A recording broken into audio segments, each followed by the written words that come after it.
ठिका निर्माण कंपानी विरोध में अभियोग आनी चाषी घरोई चाष जमी गुड़ी जबरदखल कर निज काम लगाई कंपानी। यार प्रतिवाद में ठिका कंपानी ऑफिस सम्मुख में प्रतिवाद कर स्थानीय अंचल अनेक चाषी। कटक सदर निर्वाचन मंडलीर किशोर नगर निकट महानदी निर्माण होउछि शील साउकेत। ए ब्रिज काम नहीं ठिका संस्था स्थानीय चाषी मान चाष जमी को जबरदखल कर निज स्टक यार्ड निर्माण करुछि। चाषी माने जेते संपृक्त संस्था को अनुरोध कले चाषी मानकर जमी छाड़ूना फल अनेक चाषी चलित वर्ष चाषरू वंचित हेबे।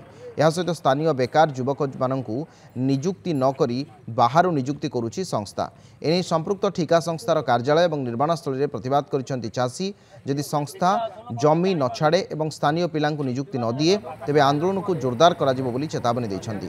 घटना को नहीं संपृक्त संस्थार अधिकारी माने किछि भी उत्तर देई नाहंति।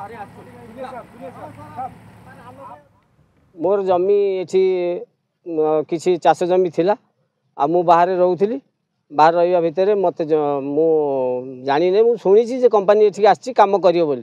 ता भितर से माने ग्राउंड ये करी मेसिन फेसिन बसैकरी मते जणा नै। मु पर आसी देखिबारु एमितिया हेछि हवा भितर मु जमीटा को मोर मते छाड़िया पे मु कहूछि। माने अन्याय दुर्नीति एठी होउछि। जमी जार अछि से माने चाकरी पाउनांदी, चाकरी करिकिनी भी चाकरी बाहर जंदी किंतु जो मानकर एठी किछि नाही भलो मंद माने जो मानकर अस्तित्व नाही ये कंपनी तांको चाकरी दउछि तांको संगे शामिल हेकिनी तांको संगे ये हेकिनी तांको तरफ रे तांको माई लड़ुछि। किंतु वर्तमान जमी जार जाइछि जो आमे गरीब गुरिया लोक आमर जमी जाइछि वर्तमान आमु जे चाकरी न मिलिबो आमे पुणी से जमी के आमर ना एग्रीमेंट हेछि ना किछि हेछि किछि न हेकिनी ना आमे पैसा पाइनु। चाष करी चलुथुलु आमको न पचारि न ये करी एठी कंपनी करी आमको धमक देखै कहउछिन तमे किछि ये नो जमी रो इन्न नो ये नो से धमक देखौछिन कहउछिन तमे एठी बाजे आम कहले तापर कहले सब किछि लोक करे तै कंपनी रो कहले तमे रुओ सिक्यूरिटी आ तमे किछि ये पाइबो। तापर आ आमको किछि पचार नाति न धमक सोदा सोदी ये करथिनी बाहर कर दिचिनी आ।